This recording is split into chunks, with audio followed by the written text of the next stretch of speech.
हम आज बात कर रहे हैं इतिहास की। और इतिहास को समझने से पहले इतिहास शब्द को जानना बहुत जरूरी है। और दोस्तों, ये एक ऐसा एक्सप्लेनेशन होगा जो आपको बेहद ही कम जगहों पर मिलेगा। इतिहास ये शब्द 3 अलग अलग शब्दों से मिलकर बना है और इस शब्द को तोड़ा जाए तो बनता है इतिहासा और इसका मतलब होता है थस वेरीली हैपेंड, मतलब सच में ऐसा हुआ है। और दोस्तों, इतिहास में जो सच में हुआ है वो आज हम आपको दिखाने जा रहे हैं इस वीडियो के माध्यम से। आज के समय में चीज़ें कितनी आसान हो गई है ना। आज की इस 21वीं सदी में फ़ोन के साथ लोग भी स्मार्ट बन चुके हैं। आज लोगों को अगर कहीं दूर भी पहुंचना हो तो वो चंद घंटों में पहुंच जाते हैं। आज सुई से लेकर गिटार तक बस आपसे सिर्फ एक क्लिक की दूरी पर है। पर क्या आपने कभी ये सोचा है कि आज से करीब 1000 साल पहले, जी हाँ, सन 1000 एडी में दुनिया कैसी रही होगी, कैसे रहते और जीते होंगे वो लोग। दोस्तों, आपके इन्हीं सवालों के जवाब लेकर हाजिर हुए हैं हम आज। और आज हम जानेंगे कि सन 1000 में कैसी थी ये दुनिया। तो मैं हूँ हितर के बेल आइकन जरूर बजाएं। ये 1000 साल पहले की दुनिया, यानी कि सन 1000 से 1100 के आसपास की दुनिया। ये टाइम फ्रेम इतिहास में मध्यकालीन युग में यानी कि मिडाइवल हिस्ट्री में आता है। इस समय भारतीय जो रूलर थे उन्हें हिस्ट्री की किताबों में इंडिजीनियस रूलर कहा जाता है। इंडिजीनियस रूलर भारत में तो राज कर रहे थे, लेकिन इनके अलावा कई बाहरी हमलावर भी भारत में आए थे और कई बाहरी रूलर भी कुछ कुछ जगहों पर राज कर रहे थे। इस समय काल में भारत में पल्लवास, चौलकिया, पांड्यास, चोलास और राष्ट्रकूटास जैसी डायनेस्टीज शासन कर रही थी। Transportation in the year of 1000। जाहिर है कि साल 1000 ईस्वी का जमाना हमारे आज के इस युग से बिल्कुल अलग था। उस वक्त दुनिया बहुत बड़ी हुआ करती थी, क्योंकि यात्रा के नाम पर सिर्फ पैदल चलना, घुड़सवारी करना या नाव चलाना ही संभव था। इसलिए इंसान अपने आसपास की कुछ किलोमीटर की दुनिया में ही बिजी रहते थे।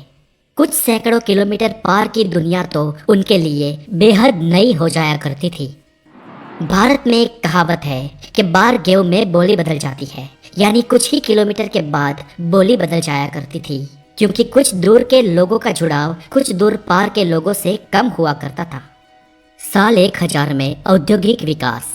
उस वक्त फैक्ट्रीज या मशीनरीज तो मौजूद नहीं थी जो बहुत बड़े पैमाने पर उत्पादन कर सके, लेकिन उस वक्त भी चीन में मैन्युफैक्चरिंग हुआ करता था, जो एक ही भट्टी में एक बार में हजारों की तादाद में चीनी मिट्टी से बने बर्तन और खिलौने बना दिया करते थे। ये भट्टियाँ लकड़ियाँ और कोयलों से जलाई जाती थी। जबकि भारत की बात करें तो उस समय भारत में कपड़े, खान पान की चीजें और मरी मसालों का बड़े पैमाने पर उत्पादन होता था और भारत से ये चीजें पूरी दुनिया में बेची जाती थी।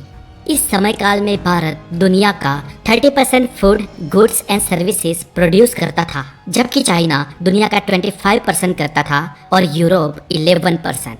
आप ये कंसीडर कर सकते हो कि ज्यादा पॉपुलेशन उस वक्त इन तीनों रीजन्स में ही मौजूद थी। इनके अलावा बाकी सब दुनिया में, यानी कि America, Latin America, Australia, northern Russia, यहाँ पर पॉपुलेशंस भी कम थी और विकास भी। City and village life in the year of 1000। उस वक्त भी शहरों में दुकानें और मंडियां लगी हुई रहती थी। दुकानें आमतौर पर सामान चीजें बेचती थी और ये शॉप्स और मंडियां भी एक दूसरे से बेहद पास हुआ करते थे, जो कई जगह पर आज भी देखने को मिलते हैं। तब मोबाइल, सिम कार्ड्स, गैजेट्स और टेक्नोलॉजी की दुकानें तो नहीं हुआ करती थी, लेकिन आमतौर पर उस समय सोना, चांदी, बर्तन, कपड़े, खाने के मसाले, इत्र, परफ्यूम, फल, फूल और धार्मिक चीज वस्तुओं की दुकानें हुआ करती थी। तब कारीगरी काम करने वाले कारीगर जैसे कि सुथार, कुम्हार, लोहार, ये सब के सब अपने हाथों से काम किया करते थे और सब के सब अपने काम में माहिर और एक्सेलेंट थे। आज कोई शायद मशीन भी ना बना सके ऐसी कलाकृतियाँ उस समय कारीगर बनाया करते थे। उस समय भारत में 10% से भी कम पॉपुलेशन शहरों में रहा करती थी और 90% से भी ज्यादा पॉपुलेशन गांव में बसती थी। हर एक गांव में पानी रिजर्वेशन के लिए तालाब हुआ करते थे और जिन गांव में नहीं थे वहां पर खुदवाए जाते थे। हर एक गांव में कम से कम एक मंदिर तो होता ही। तब गांव के किसान अधिकतर बरसात के पानी पर निर्भर रहते थे। Housing and construction work in the year 1000। साल 1000 में आमतौर पर सारे घर और महल भी मिट्टी, हाथ से बनाई गई ईंटें, लकड़ी और चूने से बने होते थे। आज के सीमेंट के बनाए घरों की आयु 35 से 40 साल होती है और इन घरों में 5 से 10 साल में दरारें आनी शुरू हो जाती है। लेकिन दोस्तों, पुराने घर और महल जो चूने और मिट्टी से बनते थे, जिसमें सीमेंट का कोई रोल ही नहीं होता था, ऐसे घरों की आयु 500 से 1000 साल तक हुआ करती थी। और दोस्तों, आज के युग में भी आप कुछ 500 या 700 साल पुरानी हवेलियां और महलें देख सकते हैं जो आज भी अकबंद है। ट्रेड की बात करें तो तब भी मुद्राएं चलती थी, लेकिन ज्यादातर लोग बार्टर पद्धति से व्यवहार करते थे, यानी कि एक चीज के बदले दूसरी चीज देना। गेहूं के बदले चावल, गुड़ के बदले फ्रूट या बर्तन के बदले लकड़ियां देना। ऐसे ज्यादातर एक दूसरे की वस्तुओं को देकर ट्रेड हुआ करते थे और सभी लोगों की जरूरी चीजों की आपूर्ति भी पूर्ण हो जाया करती थी। उस वक्त ज्यादातर लोग अपना फैमिली बिजनेस किया करते थे। जी हाँ, आज के युग में हमारे लिए एजुकेशन और अपॉर्चुनिटीज उस वक्त से ज्यादा है, इसलिए आज आमतौर पर हम देखते हैं कि जो काम फादर करते हैं उसका बेटा वो नहीं करता है। वो अपनी स्किल के मुताबिक, अपनी पढ़ाई के मुताबिक या अपने इंटरेस्ट के मुताबिक काम करता है।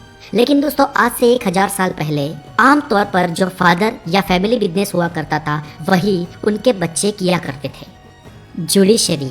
दोस्तों, तब राज्य के बड़े फैसले तो राजा लिया करते थे, लेकिन गांव और शहरों के छोटे छोटे लोगों की छोटी छोटी समस्याएं भी होती है और उनको सुलझाने के लिए आज कोर्ट्स तो है, लेकिन उस वक्त न्यायालय तो नहीं हुआ करते थे, पर न्यायालय का काम करते थे पंच।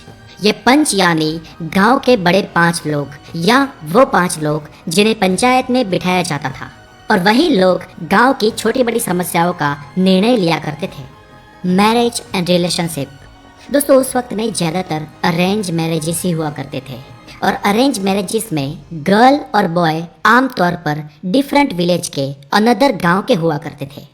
तब लोग ज्यादातर एक गांव में और एक गोत्र में शादी नहीं किया करते थे।